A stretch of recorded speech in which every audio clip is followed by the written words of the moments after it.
Hello friends, camel solution software company की ओर से आज आप लोग को माइक्रो फाइनेंस सॉफ्टवेयर के बारे में बताएंगे। डिटेल्स में इस वीडियो के माध्यम से समझेंगे। वीडियो स्टार्ट करने से पहले अगर हमारे इस चैनल पे आप नए हैं तो इस चैनल को सब्सक्राइब कर लें और बेल आइकन को जरूरी से वो प्रेस कर दें ताकि जो नोटिफिकेशन हो आपको लेटेस्ट वीडियो का, लेटेस्ट सॉफ्टवेयर इन्फॉर्मेशन का वो आपको मिलता रहे। तो हम लोग इस वेबसाइट जो कंपनी का हम लोग का खुद का है कैमल सॉल्यूशन LLP के नाम से, इस वेबसाइट पे माइक्रो फाइनेंस सॉफ्टवेयर के बारे में इन्फॉर्मेशन और उसके की मॉड्यूल और फंक्शन के बारे में भी इन्फॉर्मेशन दिया हुआ है कि उस की मॉड्यूल में क्या कौन कौन से फंक्शन है, उसको कैसे यूज करना है, इन सबों के बारे में डिटेल्स। तो ये सब की मॉड्यूल इस्तेमाल होते हैं ये माइक्रो फाइनेंस सॉफ्टवेयर में, जिसको हम लोग माइक्रो फाइनेंस का जो सॉफ्टवेयर है उसमें इस्तेमाल करते हैं। हमारी कंपनी माइक्रो फाइनेंस सॉफ्टवेयर के अतिरिक्त और भी सॉफ्टवेयर प्रोवाइड करती है जिसके बारे में प्रोडक्ट इन्फॉर्मेशन आपको यहाँ पे मिल जाएगी। इन सबों के बारे में भी इन्फॉर्मेशन मिल जाएगी। इन सभी से रिलेटेड अगर कोई भी क्वेरी हो तो आप इंस्टेंट यहाँ से क्वेरी जनरेट कर सकते हैं। कॉन्टैक्ट अस में जाके कॉन्टैक्ट हम लोगों से बना सकते हैं, इन्फॉर्मेशन कलेक्ट कर सकते हैं। तो हम लोग माइक्रो फाइनेंस सॉफ्टवेयर के बारे में पहले समझ लेंगे इस वीडियो के माध्यम से। तो इसके लिए हम लोग माइक्रो फाइनेंस सॉफ्टवेयर का जो वेबसाइट है, ऑफिशियली जो वेबसाइट दिया जाएगा माइक्रो फाइनेंस सॉफ्टवेयर के साथ, उस पर आ जाएंगे और वहाँ पे आकर उसके बारे में इन्फॉर्मेशन देख लेंगे कि मॉड्यूल और उन सबों के बारे में डिटेल्स में समझेंगे और वेबसाइट पे क्या इन्फॉर्मेशन है उन सबों के बारे में।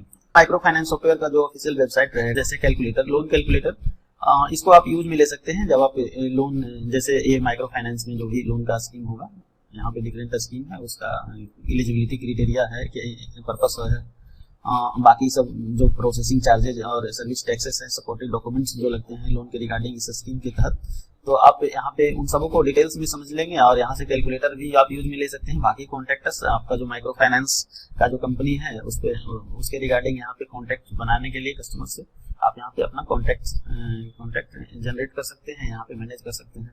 बाकी यहाँ राइट साइड में लॉगिन करने के लिए ऑप्शन दिया हुआ है, branch login, staff login, staff के मोबाइल ऐप भी दिया हुआ है।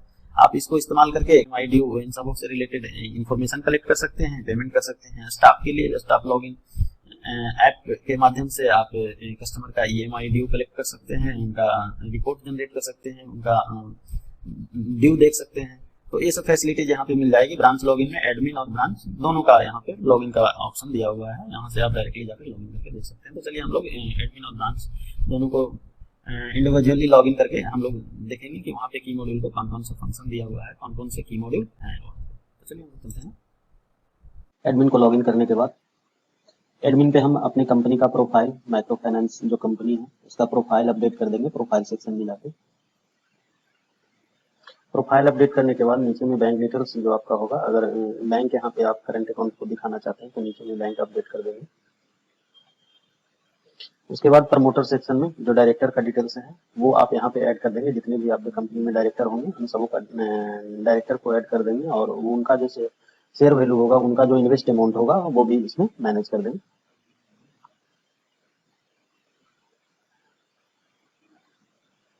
प्रमोटर का डिटेल्स ऐड करने के बाद बाकी एडमिन पैनल का पासवर्ड वो बदलने के लिए होगा, फाइनेंशियल ईयर अपडेट करने के लिए होगा, ब्रांचेज जो इसके होंगे उसको लॉक कर सेटिंग उसके रिगार्डिंग होगा, यूजर लॉक और ब्रांच ये सब फैसिलिटी है। और EOD BOD क्लोजिंग के लिए है, लोन आए हुए रहेंगे उसको अप्रूव करने के बाद, उसका ट्रांजेक्शन करने के बाद यहाँ से EOD BOD वाले टर्म को आप अपने सॉफ्टवेयर को नेट उसके माध्यम से कर पाएंगे। लॉगिन डिटेल्स इन्फॉर्मेशन होगा, आपके सॉफ्टवेयर में जो बैलेंस होगा उसके रिगार्डिंग यहाँ पे मॉड्यूल में इन्फॉर्मेशन है। कंटेंट अपडेट करने के लिए आपको जो वेबसाइट इसके साथ मिलेगा उसका कंटेंट अपडेट करने के लिए ये सेटिंग दिया हुआ है। नीचे में कंपनी का लोगो अपडेट करने के लिए है, सिस्टम का सेटिंग्स मैनेज करने के लिए है, मैनेज मास्टर में सर्विस टैक्सेस से रिलेटेड है, जो कि लोन जब देंगे तो GST से रिलेटेड इन्फॉर्मेशन जो देनी होती है उसके रिगार्डिंग आप यहाँ से मैनेज मास्टर में उसको अपडेट करेंगे। बैंक डिटेल्स यहाँ से आप करंट अकाउंट कभी बदलना रहे तो उसको आप यहाँ से जाकर अपडेट कर सकते हैं। स्टेट क्रिएट करने होते हैं, क्रिएट करके आपको दिया जाएगा जिस भी स्टेट में ये कंपनी माइक्रो फाइनेंस का चलाएंगे। और फिर डिस्ट्रिक्ट क्रिएट करना होता है। ग्रुप लोन में जनरली जो माइक्रो फाइनेंस वो ग्रुप लोन के लिए ही होता है और ग्रुप लोन के लिए first of all district create करना होता है। तो क्रिएट वाले सेक्शन में जाके स्टेट अगर सिलेक्ट किए हुए हैं, स्टेट अगर बनाए हुए हैं तो स्टेट सिलेक्ट करके आप यहाँ से डिस्ट्रिक्ट क्रिएट कर लेंगे। डिस्ट्रिक्ट क्रिएट करने के बाद आप ब्रांच के जो यूजर हैं, ब्रांच के जो यूजर होंगे उनसे आप ग्रुप क्रिएट करेंगे सेंटर क्रिएट करने के बाद। बाकी ये वेबसाइट पे आप न्यूज फ्लैश करना चाहते हैं, ब्रांच को कुछ शो करना चाहते हैं तो आप यहाँ से न्यूज फ्लैश कर सकते हैं, न्यूज दिखा सकते हैं, जो भी इम्पोर्टेंट न्यूज होंगे आप गैलरी मेंटेन करने के लिए है, पॉपअप स्क्रीन और रिक्रूटमेंट से रिलेटेड। ब्रांचेज क्रिएट करने के लिए फैसिलिटी यहाँ पे दी हुई है। जितने भी ब्रांचेज आप ओपन करेंगे इस माइक्रो फाइनेंस कंपनी के लिए, तो आप यहीं से ब्रांच क्रिएट करेंगे, आप यहाँ से जाकर उसको देख सकते हैं, मैनेज भी कर सकते हैं, इनेबल और डिसेबल डिवाइस आप कर सकते हैं। इसके अलावा बैंकिंग मास्टर में आप जब मतलब ग्रुप लोन के क्रम में तो इसका पैरामीटर भी सेटअप कर लेंगे, जिसमें रिलेशनशिप मतलब नॉमिनी से है। शेयर पैरामीटर प्रमोटर्स जो आप डायरेक्टर अपडेट करेंगे तो उनके लिए आप शेयर पैरामीटर्स भी अपडेट कर लेंगे। और फिर इसमें आप डिडक्शन से related TDS parameter, service charges, ये सब भी मेंशन कर देंगे। एचआर मॉड्यूल से आप आपके जो माइक्रो फाइनेंस कंपनी है उसमें एम्प्लॉय बनाएंगे और उसका अटेंडेंस, सैलरी, ये सब मैनेज करेंगे। और डेजिग्नेशन वाइज राइट और ब्रांच यूजर वाइज राइट्स आप उनको असाइन कर सकते हैं एचआर मॉड्यूल से। लोन सेक्शन में लोन का पैरामीटर एडमिन कंट्रोल पैनल से सेट होगा। यहाँ पे जो भी लोन का प्रोडक्ट होगा उसका आप यहाँ से उसका पैरामीटर सेट कर सकते हैं। उसके क्या रेट ऑफ इंटरेस्ट होंगे, क्या उनका टर्म होगा, तो इस हिसाब से आप यहाँ से उनका पैरामीटर सेट कर पाएंगे। और उस लोन के प्रोडक्ट के लिए आप प्रोसेस भी असाइन कर सकेंगे कि कौन कौन से प्रोसेस को फॉलो करना है किसी कस्टमर को लोन देते समय। तो वो सारा कुछ यहाँ से असाइनिंग का प्रोसेस और पैरामीटर से रिलेटेड सेटअप का ये माइक्रो फाइनेंस के सॉफ्टवेयर में दिया हुआ है। इसके अलावा कोलेटरल कैटेगरी भी आप क्रिएट कर सकते हैं यहाँ से। कोलेटरल में जो भी आप दस्तावेज लेंगे, जैसे LIC बॉन्ड, तो इस टाइप से आप बॉन्ड के आधार पे अगर ये देना चाहते हैं या कोई प्रॉपर्टी डॉक्यूमेंट्स के आधार पे आप देना चाहते हैं तो कोलेटरल में आप ये सारी चीजें मेंशन कर सकते हैं। इसके अलावा डॉक्यूमेंट्स का कैटेगरी बनाना होगा। ऑलरेडी अगर बना हुआ होगा तो उस डॉक्यूमेंट्स को सिलेक्ट करके आपको ऐड करना होगा डॉक्यूमेंट लिस्ट में। जो आप लोन देते समय उनसे कस्टमर से आप लोन के रिगार्डिंग आप डॉक्यूमेंट्स जो कलेक्ट करेंगे, तो ये 6 डॉक्यूमेंट्स ऑलरेडी सिलेक्ट किया हुआ है। लोन देते समय आप ये 6 डॉक्यूमेंट्स को आप वहाँ पे अपलोड कर सकते हैं, मैनेज कर सकते हैं। प्रोसेसिंग फी या स्लैब बनाना है। स्लैब बनाने का पैरामीटर यहाँ पे दिया हुआ है। जो भी लोन का प्रोडक्ट है उसके लिए आप प्रोसेसिंग फी क्या चार्ज करते हैं उसके सेटअप के लिए आप यहाँ पे दिया हुआ है। इसके अलावा लोन का पर्पस भी दिखाना यहाँ पे दिखा सकते हैं, मैनेज कर सकते हैं किस पर्पस से वो जो ग्रुप लोन आप दे रहे हैं वो पर्पस आप यहाँ से मेंशन कर सकते हैं। इसके अलावा और भी फैसिलिटी दी हुई है, जैसे delete loan, loan scheme create करने के लिए कोई स्कीम अगर के तहत आप लोन देना, ग्रुप लोन देना चाहते हैं तो उसके लिए आप स्कीम यहाँ से बना सकते हैं। डिलीट लोन, EMI, ये सब फैसिलिटी यहाँ पे दी हुई है। इसके अलावा अदर चार्जेस भी मेंशन करने के लिए है, जैसे bouncing charges, penalty charges, overdue charges, इन सबों को भी आप मेंशन कर सकते हैं। मेंशन करने से क्या होगा, इन सबों को मैनेज करने पे जो भी इस कैटेगरी में आएंगे बाउंसिंग चार्ज के केस में तो बाउंसिंग चार्ज अप्लाई होगा, पेनल्टी चार्ज अप्लाई होगा, ओवरड्यू चार्ज अप्लाई होगा।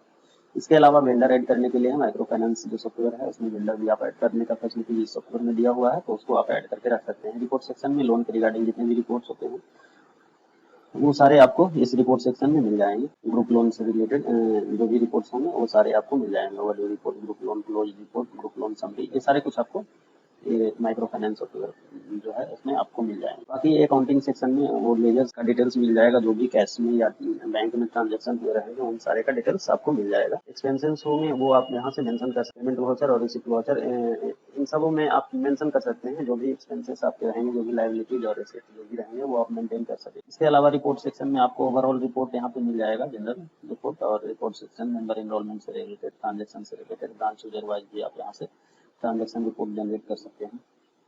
टोटल कलेक्शन का रिपोर्ट भी आप देख सकते हैं ब्रांच वाइज। एजेंट के लिए वॉलेट बैलेंस उसको भी आप यहाँ से देख सकते हैं। बाकी मॉडिफिकेशन की चीजें हैं, जैसे नॉमिनी चेंज करने के रिलेटेड, मेंबर का डेटा अपडेट करने से रिलेटेड, प्रोफाइल अपडेट करने से रिलेटेड, तो ये सारे ऑप्शन मैनेज करने के लिए एडमिन कंट्रोल पे दिए हुए, एडमिन कंट्रोल पैनल पे दिए हुए। इसके अलावा ब्रांच कंट्रोल पैनल को एक बार देखेंगे। ब्रांच कंट्रोल पैनल, इसमें भी फैसिलिटीज वो चेकर मेकर जैसा दिया हुआ है, जो एक यूजर आपको डॉक्यूमेंट्स को मेंबर बनाते समय चेक करेंगे, दूसरे उसको अप्रूव करेंगे, तो दोनों को एक लॉगिन करके देख लेंगे।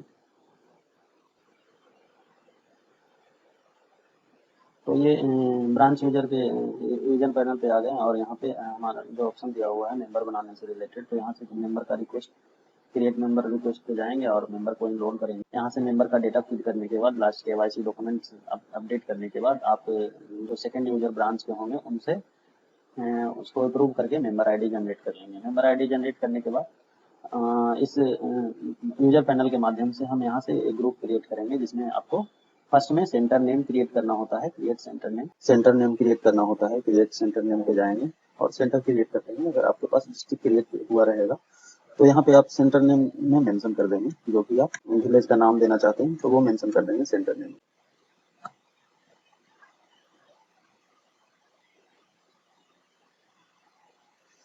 सेंटर नेम करने के बाद उसको आप अपडेट कर सकते हैं। अपडेट करने का ऑप्शन है, ग्रुप क्रिएट करने का ऑप्शन है, क्रिएट ग्रुप में जाएंगे और उसको उसमें ग्रुप को क्रिएट कर लेंगे।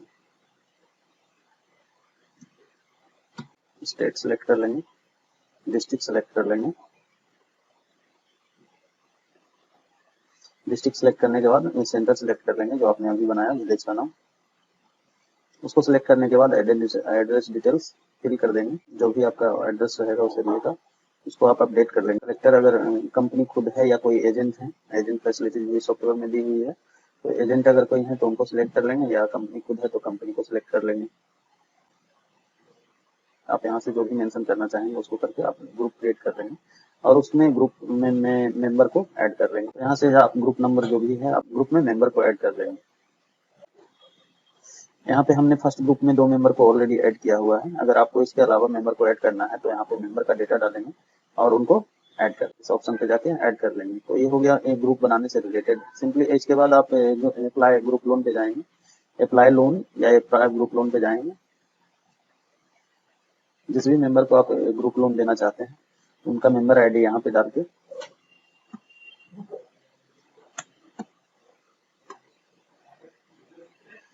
जो भी लोन का प्रोडक्ट बना हुआ रहेगा यहाँ से सिलेक्ट करके आप उसको प्रोसीड कर सकते हैं, अप्लाई कर सकते हैं। वो एडमिन कंट्रोल पैनल पे चला जाएगा। यहाँ पे एजेंट का डिटेल्स, यहाँ पे अगर आप कलेक्टर खुद कंपनी होगी ईएमआई से रिलेटेड तो कंपनी का देंगे, या एजेंट रहेंगे तो उनको एजेंट का डिटेल्स, एजेंट का यहाँ पे जो भी होगा उसको मेंशन करेंगे।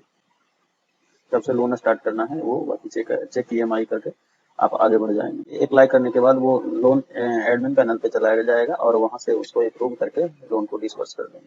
इसके अलावा लोन के अलावा इसमें और भी फैसिलिटी दी हुई है, जैसे स्टाफ एजेंट इनरोलमेंट से रिलेटेड एजेंट यहाँ से बना सकते हैं ताकि ये फील्ड से ईएमआई कलेक्शन जो होगा आपके लोन के रिगार्डिंग वो कलेक्ट कर पाए। तो स्टाफ यहाँ बनाने से रिलेटेड इन्फॉर्मेशन है। ऑलरेडी हम यहाँ पे 2 एजेंट को बनाए हुए हैं। तो ब्रांच कंट्रोल पैनल में लोन अप्लाई से रिलेटेड, ट्रांजैक्शन से रिलेटेड, ट्रांजैक्शन अप्रूव से रिलेटेड। इसके अलावा अगर एजेंट के माध्यम से ईएमआई डिपॉजिट होता है तो उनका वॉलेट में बैलेंस अपडेट करने से related, add staff e wallet. EMI deposit अगर करना रहे तो लोन ईएमआई पेमेंट के है वहाँ से ईएमआई डिपॉजिट हो सकता है, या सिंपली इस बॉक्स के थ्रू यहाँ से सिलेक्ट करके लोन ईएमआई कलेक्शन को सिलेक्ट कर लेंगे और यहाँ से डिपॉजिट कर लेंगे। मेंबर आईडी के थ्रू मेंबर का जितने भी टाइप के लोन चल रहे होंगे वो डिटेल्स फाइंड कर सकते हैं, सर्च कर सकते हैं। तो आज के इस माइक्रो फाइनेंस लोन सॉफ्टवेयर के रिगार्डिंग इस वीडियो में इतना ही इन्फॉर्मेशन है। तो चलिए मिलते हैं हम लोग नेक्स्ट वीडियो में। बाकी सर्विसेज के लिए भी हमसे आप संपर्क कर सकते हैं और वहाँ पे उनका डिटेल्स देख सकते हैं। आपको कोई भी क्वेरी हो तो हमारे वेबसाइट पे विजिट कर सकते हैं और नीचे दिए गए कॉन्टैक्ट डिटेल्स पे भी संपर्क कर सकते हैं। तो और हमारे चैनल को जरूर से जरूर सब्सक्राइब कर लें और बेल आइकन को भी पुश कर दें और वीडियो को लाइक कर दें। तो इस वीडियो में इतना ही, मिलते हैं नेक्स्ट वीडियो में। धन्यवाद।